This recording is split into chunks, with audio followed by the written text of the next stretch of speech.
Shalom, turabakiriye mu kiganiro cy'abakobwa b'Isiyoni. Turabushiriza kubabwira umwaka mwiza w'ibihumbi 2022. Babarire nk'uko mubibona ntabwo turi twenyine, ariko turi n'abakobwa b'Isiyoni. Turi kumwe na mama Bintu, turi kumwe na mama Bella. Mbere ko tutangira ikiganiro cyacu, reka tuvuge insanganyamatsiko y'uyu munsi. Teme y'umunsi ivuga ngo gute dushobora guhindura imbaraga zacu nkeya tukazinduramo imbaraga. Shalom, shalom. We welcome you to the Daughters of Zion program. We welcome you saying Happy New Year, a great Happy New Year for 2022. As you see, we are here with Mama Adi, Mama Bintu, and Mama Bella here.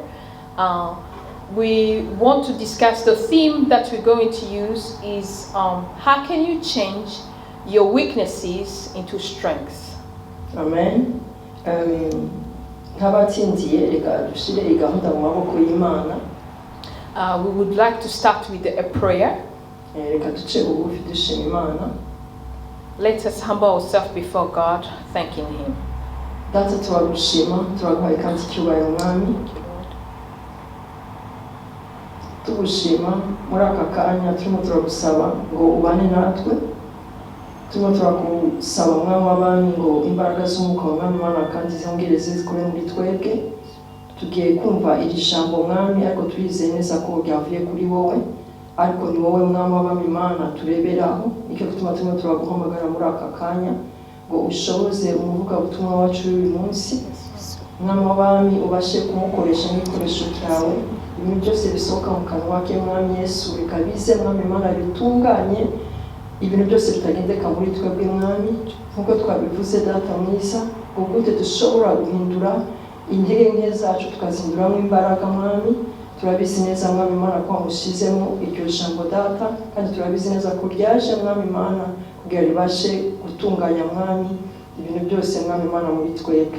Ngaho ngwino ugira ikaze muri twebwe Mwami, kandi ukora ibyawe Papa. Turakorese byose uko twese turi hano Mwami, reka imbaraga z'umwuka wa Mwami Imana zibashe kuduhuza, kandi tubashe gukora umurimo wa Mwami Imana. Turimo turaguha icyubahiro, ni mu izina ryawe tubisenze kandi tubyizeye, mu izina ryawe rya tubivuze.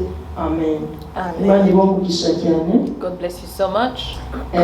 Tugiye kwakira umuvugabutumwa wacu. We're going to receive the one who's leading us today. Umuvugabutumwa w'uyu munsi ni Mama Bintu.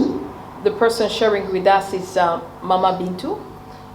Turakwakiriye kandi turashima Imana ko yamutoranyije uyu munsi. We welcome you and we thank God that He has chosen to use you today. Nk'abatsindiye reka tumuhe karibu atuganirize icyo Imana yamushyize ku mutima. We welcome her. Let her share what God has put on her heart. Imana ibamugisha cyane. God bless you. Mwese. We welcome you all Amen. onto this platform. Amen. Thank you, Mama Adi. Thank you, Mama Bella. Murakoze Mama Adi, murakoze na Mama Bella. As you heard, we have got a very exciting subject to discuss about today. Nkuko mwumvise insanganyamatsiko yacu iraryoshe cyane. How can we turn our weakness into strength? Mbega ni gute mu ntege nke dufise twazihindura imbaraga? There is a concept that has been going on about women. Hari imyumvirire abantu biyumvira ku bategarugori. We are seen as weak. Aho baboneka nkaho ari abantu b'intege nke. Even the Bible have also supported this. Kandi hari naho tubisanga byanditswe muri Bibiliya in calling us or comparing us with weaker vessels. Aho umutegarugori agereranywa ni weak vessels. Imiti or aho agereranywa na vase yoroheje mu babarire. Yes, I know some terms are quite difficult to find into other languages, but we are going to try by the the Holy Spirit will lead us. Amen. So as I'm saying, I had time to think and to be honest. To label a woman as weak. Nafasha akanya rero igihe mbonye inyigisho yo gusenga no kubyiyumvira iyo uvuze umutegarugori ngo ni umunyembaraga nke, it does not really speculate the reality of what we live or what we go through as women. Ntabwo bijanishijwe n'ibyo umutegarugori acamwo abamwo. This is why I said it's good that we have time to sit as women, Christian women, and think about this. Are we really weak or we are strong? Niyo mpamvu nabonye ko biri byiza ko twakwicara hamwe tukagira iki kiganiro aho twibaza ngo mbega umutegarugori w'umukristo n'umunyembaraga canke afite imbaraga nke. Let's refer to what the Bible says about this. Together we can go and read into 2 Corinthians. Reka twifashishe ibyanditswe tugira dusome mu Bakorinto ba kabiri. Chapter 12, we start from verse 7 to 10. Abakorinto ba kabiri 12 turatangurira ku murongo w'indwi gushika ku 10. 2 Corinthians chapter 12 verse 7 to 10. We can read in the name of Jesus. And lest I should be exalted above measure by the abundance of the revelations, a thorn in the flesh was given to me, a message of Satan to buffet me, lest I be exalted above measure. Concerning this thing, I pleaded with the Lord 3 times, that it may depart from me. And he said to me, my grace is sufficient for you, for my strength is made perfect in weakness. Therefore, most gladly I will rather boast in my infirmities, that the power of Christ may rest upon me. Therefore, I take pleasure in infirmities, in reproaches, in needs, in persecutions, in distresses, for Christ's sake. For when I am weak, then I am strong. Amen. Amen. The word of God here is talking about, this is Paul, the Apostle Paul, by the way, talking about weaknesses in how he conceived that concept of being weak. Anye turiko turasoma inkuru ya Paulo aho yavuga ngo numunyambaraga nke. How do we define a weakness? Mbega wasobanura ngo intege nke ni iki? We talk about weakness when there is the inability of doing something. Uvuga ngo ufise imbaraga nke iyo udashoboye gukora ico warushabwe gukora. Lack of strength. Ukabura intege. Then we say that you are weak. Aho abantu bakaca bavuga rero ngo uri umunyantege nke. So now you understand that people are trying to make us believe that we are not able to do something. Kubw'ivyo rero twavuga ngo abantu bashatse kuvuga ngo abategarugori ntabwo bashoboye gukora ibintu. They forgot the importance of a vessel. Bibagiye akamaro kiyo vase. Let me try and help you. When we talk about a vessel in this concept, it's like the body of a human being have got vessels which contains veins and arteries. Yeah? Twavuga ngo umubiri w'umuntu ufisemwo ni vase ifisemwo imitsi icamwe amaraso and nutrients hamwe n'ibigaburira umubiri. The function of these veins, they help your body to get oxygen, to get food, and also they do process our blood to make sure that the oxygen that we don't need, which is bad, is CO2, get out of our body. So this is all what these veins and arteries, which we are calling vessels, do in our body. Rero iyo mitsi hamwe n'imitsi minini niyo kugira ngo itwara amaraso igaburira ibihimba by'umubiri kugira ngo umubiri ukore, hanyuma bikana byo yungurura amaraso mu maraso kugira ngo ntihabemwo imicafu, iyo micafu ikagira uko isohoka. Ibyo nibyo twakwita, ibyo nise ngo vase. Yes. So you understand that the role of these vessels is very, very important. Rero mutahura neza ko ibyo bintu bifite akamaro. And now God is comparing a woman as a weaker vessel. Rero hano ijambo ry'Imana Paulo ijambo ry'Imana ryise ngo yaroranije umutegarugori niyo vase yoroheje. And in some part of the Bible, the Bible will tell you that whoever found a wife found a good thing. Kandi tukibutsa ko ijambo ry'Imana rivuga ngo uwaronse ugomba kubaka, iyo uronse umutegarugori wawe ngo uba waronse ikintu ciza. Somewhere else it says a woman is a crown of her husband. Kandi n'ahandi ijambo ry'Imana rikavuga ngo umutegarugori niryo kamba ry'umugabo we. Is calling us a helper. Bakita umutegarugori ngo numufasha. So people are trying to use the weaker vessel to try to bring us down. However, they forgot that in the Bible is not only where God is mentioning a woman as a weaker vessel. There's also other parties where God is showing that a woman is something that is very important, and a man should take care of the woman because the woman is so precious into the eyes of God. Amen. Rero nkuko ndabibabwiye hari henshi mu ijambo ry'Imana tubona umutegarugori ari uw'inkomezi. Rero kandi tuzi ko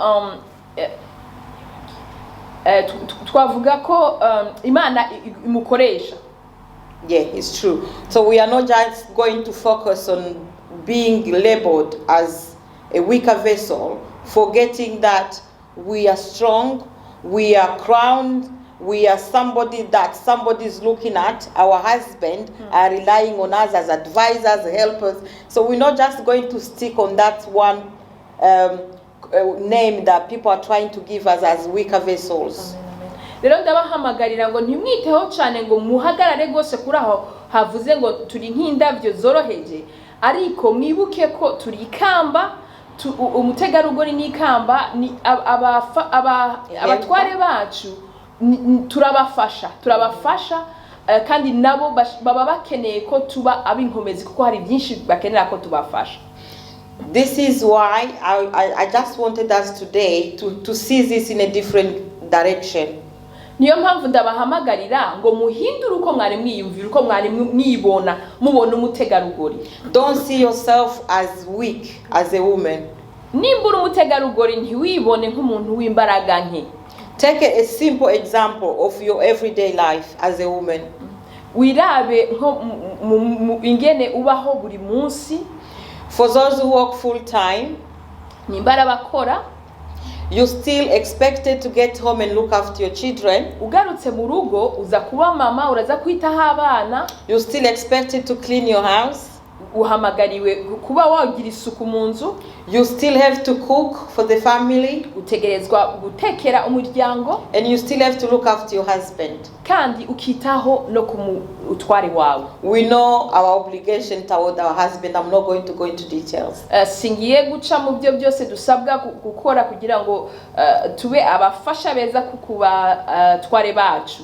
And with all this, you want me to agree with somebody who is saying that a woman is weak?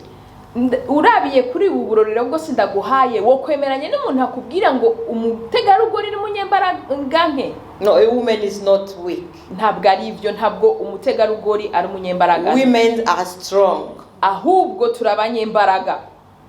How can they call a woman a weak vessel or somebody who is weak when we are the one who conceive and give birth to children? Hallelujah. Nigute bavuga ngo umutegarugori n'umunyambaraga nke kandi ari we atwita akanatwara uwo mwana amezi 9. To give birth to a child is something that you cannot do if you was weak. Ukubyara rero birasaba imbaraga. Ntiwavuga ko uri umunyembaraga nke kandi ushobora gukora ico gikorwa gisaba imbaraga. There's so many changes that happen to our bodies when we are pregnant.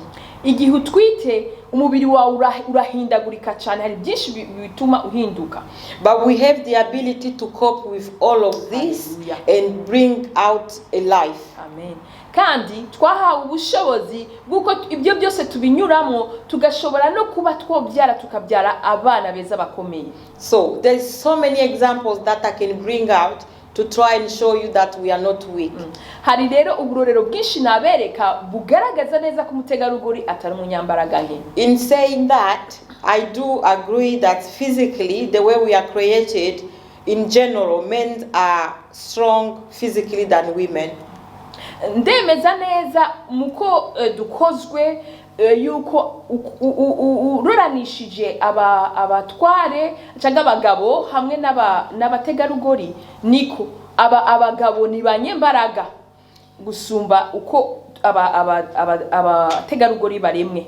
This is because the way they are created, they've got muscles, yeah? They've got more strength. There's some heavy jobs that we cannot do, yet they can do. But it doesn't mean on the other end that there's no women who can do what a man cannot do. So this is not going to be a win or lose. So it will depend. Kandi abagabo nibyo uko baremwe bafise imitsi ikomeye yuko bashobora kwikorera ivyo umutegarugori atashobora gukora, ariko kandi nibivuze ko hari abategarugori bakora n'ivyo abagabo bashobora gukora. Rero ntiwoshobora kuvuga ngo ni muri rusangi niko bimeze. I will give you another simple example of a weakness. We all know that like people who have got autism, they are seen as having a learning disability, which is a weakness. Yeah. Reka ndabaha kandi karero nk'abantu bafise ikibazo nabyita ngo bibagora bafite akahota nzizo kuntwa bivuga mu Kinyarwanda ye bafise nka hota baboneka bagaragara nk'abantu b'imbaraga nke. One of their character, they want to do something over and over again. Kimwe mu bibaranga uko bagenza ibintu uko bakora bagomba gukora ikintu bagisubiramo kenshi. So there was a company in Denmark that have invented a software, that is a program that they use in a computer. And at some time they needed these people with autism to come and walk into their company because they've got the ability to do something over and over and over again. Amen. Harakarorero ku ruganda rumwe rwa Denmark rwagombye gukora ibintu hanyuma byasaba yuko baguma bakora ibyo bintu babisubiramo rero byasabye ko bahamagara babantu bafise imbaraga nke zo gukoresha mu mutwe ariko muri ico gihe kugira ngo bagume babikora. Because they needed people who can those software can be used often and often again and see if they're gonna produce the same thing. So they really kind of recruited all those people with autism and gave them a job to try those softwares. Kuko ugo ruganda ibyo gwariko rukora byasaba ko basubiramo bya bintu kenshi kugira ngo barabe yuko resultat baronka ziza kuba ari zimwe. Rero byasabwe ko bamwe bitwa ngo mu mutwe birabagora ko bakora ibintu barabahaye akazi kugira ngo bashobore gushika ku byo bari bipfuza. So bear in your mind, what they are calling a weakness, it may not be a weakness into someone else's eyes, or if they change you from one point to another, what seemed to be a weakness here may be a strength on the other side. Amen. Rero ibyo witwa ngo ni imbaraga nke byashobora kuba ahubwo ari imbaraga uhinduye aho uri byashobora guhinduka. Let me give you another example. The Olympic Games, there was a guy who was, he didn't have the legs, so he was born like that. So all the strength that was supposed to be into his legs went into his arms. Ndabaha kandi karero hari mu mahiganwa umuntu atafise amaguru, rero imbaraga zashaka kuba mu mitsi yo mu maguru zabaye mu mitsi yo mu maboko. So he get involved into these games where they were using arms. And he was among other normal people who've got both legs and arms. And he did win the game. Why? Because his arms had more strength. The strength that were meant to be used in his legs helped him to win the game because his arms were more stronger than the normal people. And he became famous. Amen. rero yaragiye guhiganwa ahiganwa n'abantu basanganywa amaguru yose n'amaboko yose ariko we kubera yarafise imbaraga zirengeje mu maboko yashoboye gutsinda abafise amaguru n'amaboko kubera iki kuko imbaraga zari kuba mu maguru zagiye mu maboko hanyuma uhambaye arabarurangiza. So I'm just trying to say that being weak or having a weakness shouldn't be a problem. It's just how are you going to use that weakness? It's just a matter of changing the location than changing who you are. Amen. Ndashaka ndabahamagarira ngo twumvikane neza.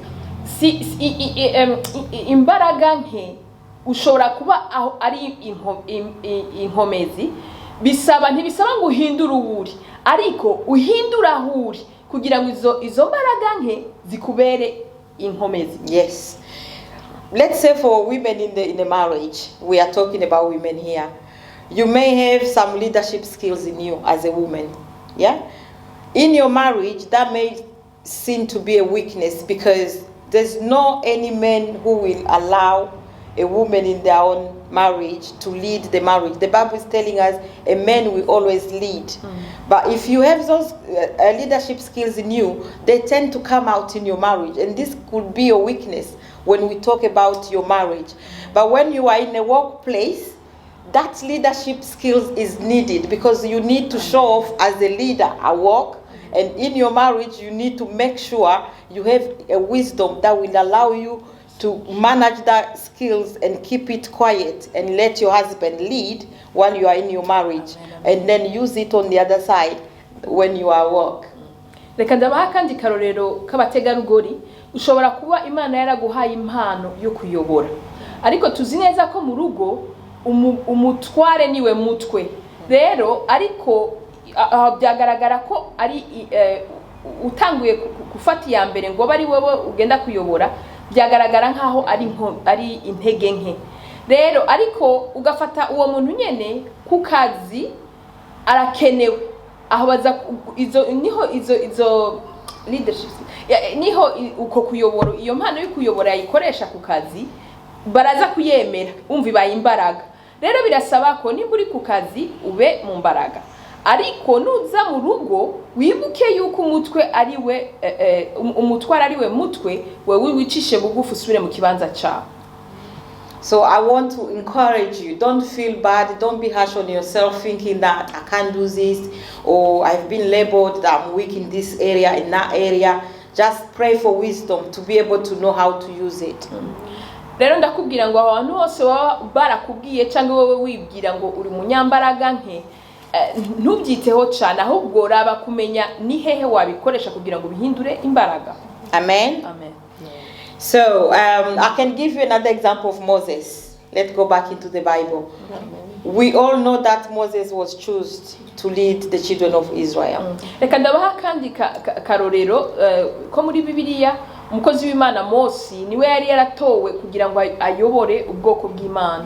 I believe we all know how Moses was saved when they were killing children and the mom went and hid him.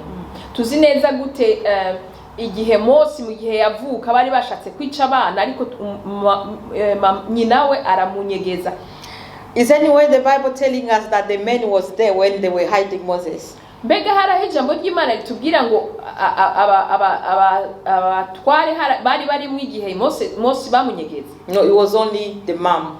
Bari abategarugori gusa. This is why even when your children are sick, niyo mpamvu ni abana bawe barwaye, you found out men will go and sleep. Papa babo bashobora kugenda bakisinzira. He will be snoring, he will sleep.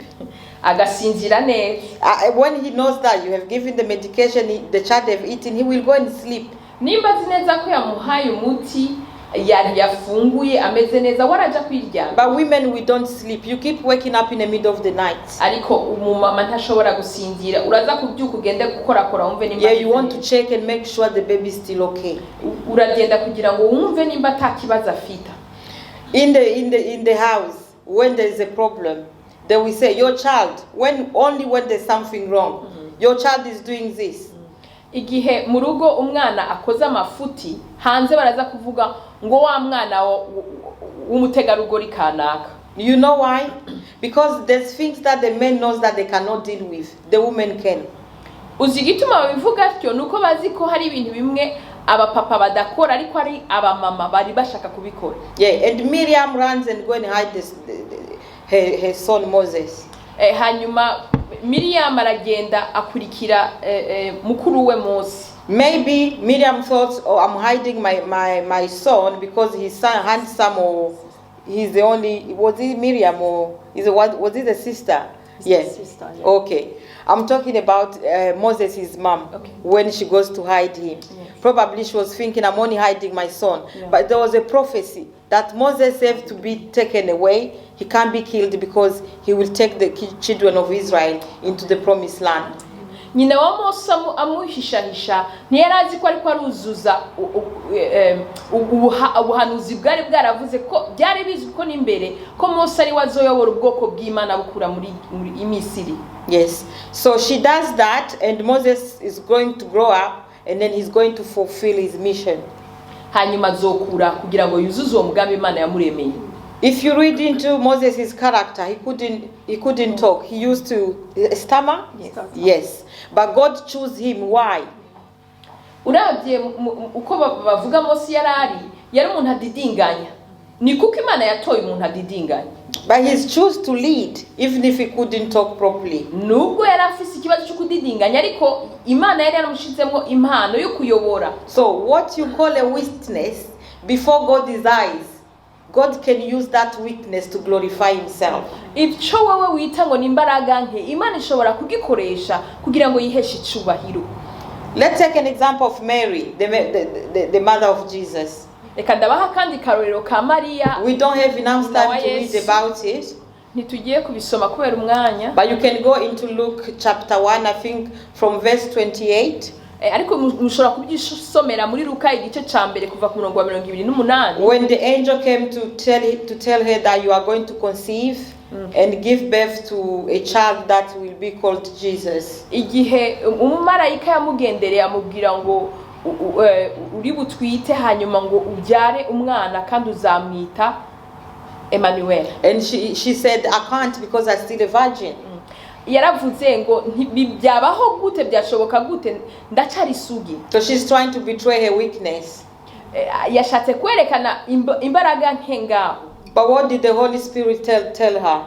Ariko mwuka wera aramukomeza. The angel said, the power of God will overshadow you. Hallelujah. Ngo imbaraga za mwuka wera zizogufukira. And all what she did was to say amen. Let it be as you said. Amen. Gusicho yakoze yavuze ngo bibe uko bivuze. And this is what God is expecting from us. Hallelujah. Ico rero nico Imana idusaba. It's not about my weakness. Ntiwite cyane kuri ico wita inkomezi nke imbaraga nke. It's about my attitude. Ariko nuko witwara. So I want to encourage you today. Shaka ndagutera inkomezi rero mwene data. To tell you that you are not weak. Ndakuremesha ndakubwira ngo ntabwo uri umunyembaraga nke. You are strong. Ahubwo uri umunyembaraga. The word of God is telling us here that my grace is sufficient. Kubera ijambo ry'Imana hajye mu Bikorinto ba 2 twasomye hakubwiye ngo imbaraga z'Uwiteka zirakwiriye. I believe if you trust God and you trust his word, you know that God can never lie. Amen. Nzi neza ko nimba wizeye Imana kandi wizeye ijambo ryiwe uzi neza ko Imana itari umwana w'umuntu gwabesha. If the word of God is telling us today that God's grace is sufficient and his power is manifested into our weaknesses, it means this is true and amen. Amen. Nimba ijambo ry'Imana ryakubwiye ngo ubuntu bw'Imana buraguhagije kandi imbaraga ze zigaragara mu basa nk'inkomezi nke ni wowe uvuge ngo amen wemeranye nabyo. A minute you still think that you are strong, you are stopping God to act in your life. Igihe wowe muri kurasa nk'uwigira umunyembaraga Imana iraza uri ko wereka Imana ngo urashoboye nawe arakureka. It's not a witness to let people gossip or talk about you and you keep quiet. It's not a weakness. Ntabwo ari imbaraga nke wumvise nimba abantu bari ko bavuga urugambo ukihorera. It's not a weakness. If somebody has stolen something from you and you don't want to fight back and just forgive them, it's not a weakness. Amen. Ntabwo ari imbaraga nke, nimba umuntu yarakwibye ariko ukamuharira ntugombe kugenda mu rugambo. What people see as weakness when we live our normal life, God does not see it as a weakness. Yet God sees it as a strength. Amen. Ibyo twebwe tubona n'amaso mu buzima busanzwe ngo ni imbaraga nke, siko Imana yibibonamo imbaraga, bishobora guhindukamo imbaraga. So I'm going to, no matter what is going on in your life, this will not determine how strong or how weak you are. It's just a matter of time for you to stand and to believe that the word of God will never lie. When people sees you as weak, you are still strong. Nubwo abantu mu maso y'abantu wowe ugaragara nk'umunyantege nke, muri wewe uzi neza ko uri umunyambaraga, akaba ari byo wizeye kuko uzi ko Imana ishoboye, niko biza kukubera. I don't know what is going on in your life. Sinzi ko biriko biraba mu buzima bwawe. Is it your marriage that is shaken? Mbega ni mu rugo rwawe byo biriko birayumbayumba? Are you losing your job? Mbega n'akazi wabuze? Are there your children not listening? Mbega abana bawe ntibakumvira? Is there any sickness that is bothering you? Mbega hari ubugwayi bwabukugoye? That should not make you fear. Ibyo ntibyari kugutera ubwoba. That should not make you confess that you are weak. Ibyo ntibyari kugutuma watura ngo uramunyantege nke. Some people use this Bible verse and they think that Paul was talking about some physical weaknesses when he's talking about this. Ahari gihe abantu bakoresha ikicanditswe bavuga ngo Paulo yari kwavuga ko ari umunyantege nke. You will see what Paul went through when he was going around and preaching the good news. Usomye ngaho muri Korinto wa 2:11 ku murongo w'8, he was 28 ubona ibyo Paulo yaciyemo kubera ubutumwa bwiza. He was beaten, yarakubiswe, he was dumped in water, yatawe mu mazi, he went in prison, baramushize muri yompi, and at the end of all they cut his head. That's how he died. Hanyuma mu maherezo bamuciye n'umutwe. So here he's talking about let me boast in my infirmities. He's meaning I'm proud that despite what happened to me and what I'm going through, I'm still able to stand and to carry on preaching the good news. Hano Paulo yaharagaza shiza amanga aravuga ngo nubwo ibyo byose byamubayeho ntabwo biri mu bubuze kubandanya avuga ubutumwa bwiza. I don't know how you live your life as a woman of God. Sinzi kubaho mu buzima bwawe mutegarugori azimana. I don't think we've gone to the point where we have been in prison or we have been beaten because of the gospel. Sinzi niba turagera mu gwego aho twafunzwe canke tugakubitwa kubera kuvuga ubutumwa bwiza. But it's so shocking how something happens in your life and you are ready to just change your position and think, I'm also human, God will understand. And you try to behave like everyone else.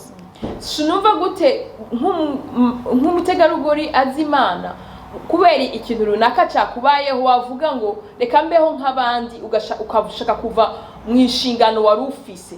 They have insulted you, you want to insult back. Nimba watutswe ugashaka nawe gutukana.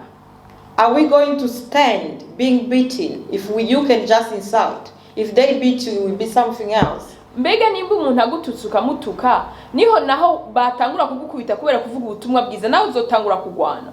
Women of God, it's time that we stand in faith. Bategarugori bakobwa b'Isiyoni, iki ni igihe cyuko duhagarare mu kwizera. If we need to prove that we are strong, we need to put the word of God in action. Nimba dushaka kugaragaza ko turi abanyembaraga, reka dushikire ijambo ry'Imana mu bikorwa. It's only through God that we can change our weaknesses to be strength. Amen. Ni hamwe n'imbaraga z'Imana gusa twashobora guhinduranya ngo imbaraga nke zidubere inkomezi canke imbaraga. The word of God is telling us when they are telling you that you are weak, then you are strong. hano ijambo ry'Imana ryavuze ngo reka uvuga ngo hakuvuga ngo umunyembaraga nke oya avuga ngo ndi umunyembaraga. I pray that God reveals himself to you in this year 2022 as a strong God. Amen. Ndagusengeye ndakwaturira ngo kugira ngo Imana iguhishurire yuko uri umunyembaraga. Despite the sickness that you have, utitayeho ubugwayi wowe ufise, may the Lord reveal himself as a strong God to you. Imana ikwigaragarize nk'Imana nyirimbaraga. You have been left by your friend or you have been let down by your friend. May the Lord comfort you and show up as a strong God to you. Amen. Nimba inshuti zaragutaye, nimba waratawe, ndasenze kugira ngo Imana ikwigaragarize nk'umugenzi. I don't know for how long you may have been waiting for your promises. May the Lord stand with you in faith and show up this year as a strong God. Amen. Sinzi igihe kingana guturindiriye amasezerano yawe ariko ukomeze uhagaze hamwe n'Imana wizeye. It is possible for our weaknesses to be turned into strength. Birashoboka yuko imbaraga nke zacu zahinduka zikaba inkomezi. As I said, don't change who you are. Uko nabikubwiye ntuhindure uriwe. Stay who you are. Ugume uriwe. Just change the way you operate, the way you see things. Uhinduranye gusa imyumvirire yawe uko ukora ibintu. And change the environment you're walking in. Uhindure naho ukorera. Let's pray for wisdom. Reka dusengere ubwenge. For faith. Dusengere ukwizera. And the ability to put the word of God in practice. N'ubushobozi bwo gushira ijambo ry'Imana mu bikorwa. And you will see that it is possible. Hanyuma uzokwirebera because nothing is impossible with God. Kuko wibuke neza ko nta na kimwe kinanira Uwiteka. We believe in a strong God. Twizeye Imana nyirimbaraga. Who can do everything. Ashoboye gukora byose. I mean everything. Ndavuze ngo byose. The only thing that we are required to do is to believe. Icyo twebwe gusa dusabwe nuko twizera. So I'm going to leave you knowing that today you have learned how to say that you are strong, even if when things are not going the right direction, you still believe that you are strong because you believe in a very strong God. Ndangije mvuga ngo mwene data nizere ko aho hose wari wumva umenga umunyambaraga nke ukomere kuko wizeye Imana y'imbaraga nawe wakira izo mbaraga. I'm going to finish and sing a very small song that says that let the weak say that they are strong, let the poor say that they are rich, the blind that cannot see, let them confess that they can see. Amen. Because this is what God is doing in our lives. Hallelujah. And I'm going to ask my sisters to join me. My voice may not be good, but for the glory of God, I feel like we should sing this song as we finish, and then we will pray. Ndashaka ngo turangize imbere ko dusenga turirimba indirimbo iravuga ngo reka umunyentege nkavuge ngo ndumunyembaraga, reka umukene avuge ngo ndumutunzi, reka utabona impumyi ivuge ngo ndabona. Amen. Amen. Let the weak say I am strong. Let the poor say I am rich. Let the blind say I can see. For the Lord has done in me. Let the weak say I am strong. Let the poor say I am rich. Let the blind say I can see. For the Lord has done in me. Let the weak say I am strong. Let the poor say I am rich. Let the blind say I can see. It's what the Lord has done in me. Hosanna, Hosanna to the Lamb that was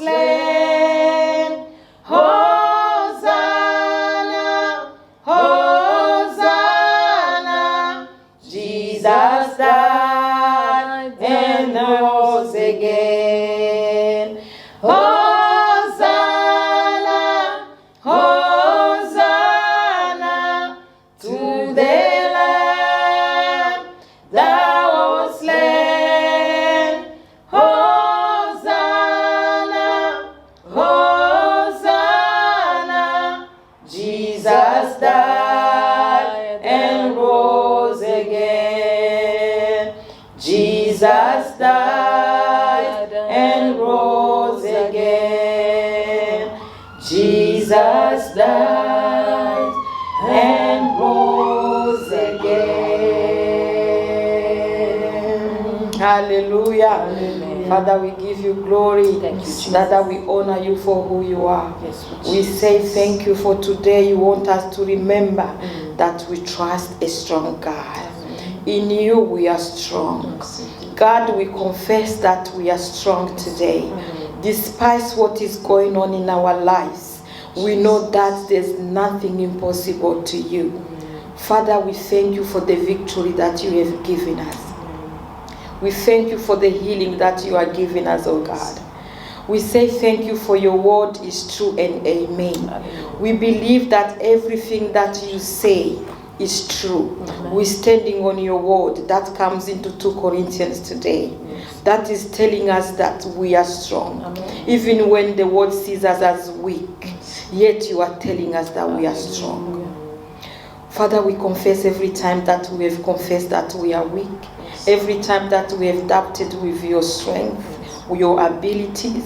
And Father, we decide today that from now on, we are going to confess that we are strong. We are going to call upon your name in everything that we do. Because in doing that, we will know that always the victory will be on our side. Hallelujah. Thank you for every single woman who will listen to this, oh God. Thank you for our lives are going to be changed. We are no longer going to be the same. It is in the name of Jesus that we have prayed. Amen. Amen. Amen. Amen. Hallelujah. Imana ibahe umugisha cyane. May God bless you so much. Turashima Imana cyane ku ijambo Imana yagushize ku mutima. We are thanking God for this wonderful for this wonderful word. Kubera hari kenshi twibaza ko intege nkeya mfite na kimwe ishobora kuvamo. Because when you focus on your weakness, it makes you like you are nothing. Ariko uyu munsi turaje kumva ko intege nkeya zacu ari ahandi zishobora kuba inkomezi. But today we come to understand that even weaknesses can be turned into strength. Nkuko yarimo abivuga igihe arimo yigisha nafashemo ibintu bitatu yavuze. When our mom was sharing with us, there is 3 things that I take out. Ngo muri uyu mwaka ngo tugire ubwenge. That through this year, let us seek for wisdom. Bwo kumenya hehe izo ntege nkeya zanjye nshobora kuzikoresha. And knowing the environment that can turn that weaknesses into strength. No kwizera Imana. And having faith in God. Nkuko ijambo twasomye ngo mu ntege nkeya zacu ngo niho imbaraga z'Imana zigaragara cyangwa ubuntu bw'Imana. Because the grace of God is sufficient and His power is made manifested. Kandi tubashe kumenya ko Imana ikomeye cyane. And then let us know that God is so strong and able. Amen. Amen. Hari ikintu nshaka kumubaza gatoya nta mwanya munini dufite. We don't have so much time that there is a small question I want to ask. Ariko ni ikibazo nshaka kubaza kugira twese tubashe kukiboneramo umucyo. It's a question that can bring enlightenment for many. Ndashaka kumenya ese Imana irashobora kuduteza intege nkeya mu buzima bwacu kugira imbaraga ze zibashe kugaragara mu buzima bwacu. Can God cause us to be weak so that His power is made manifested? Cyangwa irashobora bivuge mu bundi buryo kugira tubashe kubyumva neza. I will also explain it in this way. Imana irashobora kuduteza ikibazo cyangwa irashobora kwemera ko ibibazo bituzaho kugira imbaraga ze zigaragara. Can God allow that we go through situations or sicknesses so that His power is made manifest? Ndimo ndabivuga tukwerekeye ku ijambo ryo mu gitabo cya Yobu. I'm basing this question on the book of Job. Nkuko Imana ngo Satani yarimo agendagenda. As Satan was roaming around. Ngo Imana iramubwira ngo wabonye umukiranutsi wanjye Yobu. And God asked him, have you seen my servant God? My servant Job, sorry. ngo Satani aramubwira ngo niko ramuhaye ibintu byose akeneye umwana w'umuntu ashobora gukenera. And Satan replied and said that it's because you have blessed him in all things. Ijambo riravuga ngo yaramuzitije ngo mur y'umuriro niba ntibeshe. Mbese afite edge around him. The word of God says that Job had a hedge of fire around him. Uruzitiro yarafite uruzitiro mbese rumukigatiye impande zose. A hedge that was protecting him. Mbese ni ukuvuga ko yarafite ibintu byose. Which means he had everything. Imana iramubwira ngo genda umugerageze. And God allowed Satan to tempt Job. Ngo Satani yaragerageje ibintu byose ariko Yobu ntabwo yigeze ava ku Mana. Although he was tempted, he never departed from God. Aho rero niho nshaka kubaza ese ni Imana itwemera ko ibyo bibazo bituba kugira imbaraga ze zigaragara. This is where my question stands. Is it God who allows us to go through situations so that his power is made manifest? Reka tuhe uvuga butumwa wacu uyu munsi adusubize kuri icyo kibazo Imana ibomugisha cyane. Let us request our Mama to respond. Thank you, Mama Adi, for such a wonderful question. Gurakoze cyane Mama Adi kuri icyo kibazo cyiza. I'm not going to try and find another Bible reading, but I'm going to use the same scripture that we are using in 2 Corinthians. Ngoreka ngo nkoresha cyanditswe nyene kiri hano mu Bakorinto ba kabiri. Let's go on chapter 12 and on let's start on verse 8. Abikorinto ba kabiri igice cya 12 turatangura ku murongo w'8. Actually, let me start on 7. Reka dusubire ku murongo w'7. The Bible says, "At least I should be exalted above measure by the abundance of the revelations. A thorn in the flesh was given to me, a messenger of Satan to buffet me, lest I be exalted above measures."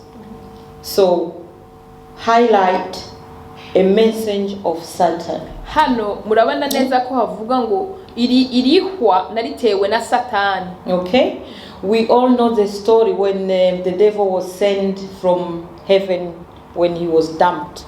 He came with some angels. Tuzi neza inkuru y'igihe Satani yatabwa agakugwa mu ijuru yaguye hari abamarayika azananye nabo. This is the messengers that we are talking about in this scripture. Abo ni abamarayika hano ikicanditswe kiriko kiravuga. So Satan came with some angels when he fell down. Satani igihe yatabwa yazananye n'ingabo ze abamarayika. And then when Satan attacks you, he does send his angels. They can come in any form. Rero igihe Satani ateza ibibazo hari igihe arungika izo ngabo ze bashobora kuza mu buryo ubwo ari bwo bwose bashobora kwihinduranya mu kintu cyari cyo cyose. So let me just use Paul's example. Reka nkoreshe iyi nkuru ya Paulo. So once Paul is being converted and start preaching the good news after taken away from killing the Christians. Igihe Paulo igihe Sauli yahinduka Paulo, he's given the mission to go around the world and preach the good news. Yahawe intego yo kugenda azunguruka avuga inkuru nziza ya Kristo. And the devil have sent so many things to try and stop him. Kandi Satani yamutejeje ibibazo by'ubwoko bwinshi kugira ngo ahagarike kuvuga ubutumwa bwiza. People who were leading the government at that time have tried to stop him. Abatwara ibihugu by'icyo gihe baragerageje kugira ngo bamuze kuvuga iyo nkuru nziza. So he's talking about all those things that the devil is using to try and stop him. This is what he's calling the messenger of Satan. Rero ariko avuga ibyo byose ibyo bibazo bamutezaga kugira ngo ntavuga ubutumwa nibyo yavuze ngo ni iyo nkuru ya Satani. Yeah. So the same thing with the example you just gave us with Job. Cyo kimwe nk'iyo nkuru tubwiye Yobu, is not God who brought the temptation to Job, it was Satan. Ntabwo ari Imana yateje ibibazo Yobu ariko ni Satani yatanguye icyo kiganiro. And why did he bring those? He was trying to stop Job to continue to be faithful to God. Kuki yabikoze uko ni ukubera yuko yarashaka ngo Yobu abandanye yizera Imana kandi ayikorera.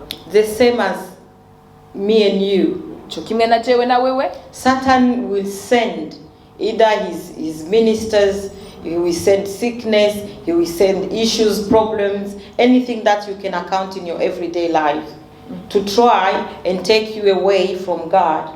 Satani yashobora gukoresha ibintu byose ashoboye kugira ngo agukure ku Mana. So I can confirm, yeah, with 100%, if I had time we could go through the Bible verse where I can show you that when we get all this temptation, sickness, death, or whatever, it's not from God at all. Ndemeza cyane ijana ku ijana ko igihe wabuze, igihe ugize ubugwayi, ibyo byose ubona biri bibi ntabwo biva ku Mana. Is the devil who is trying to bring these things so that he can challenge your faith.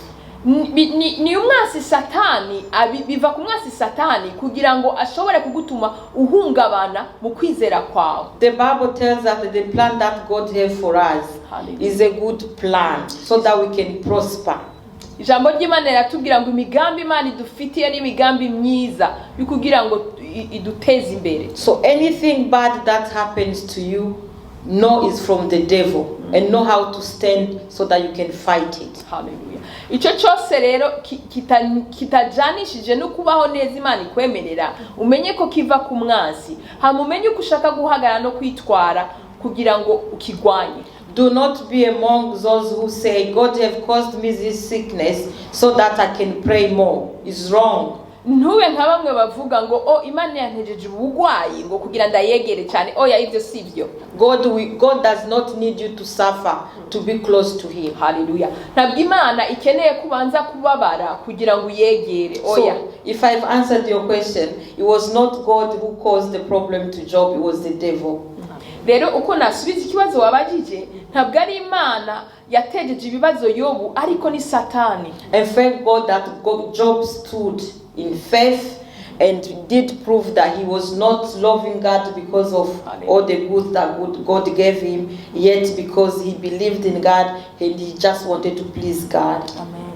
Kandi Imana ishimwe cyane ko Yobu yashoboye gutsindisha ikigeragezo, byagaragaje ko ntabwo kubera nkuko Satani yari yavuze ngo nuko Imana yari yamuhaye byose, ariko nukubera yari yizeye Imana azi ko ikomeye. So let us stand firm, and so that God will be able to tell the devil that, can you see Bella, can you see Adi, can you see Mama Bintu, you can go and try and they will never leave me. Hallelujah.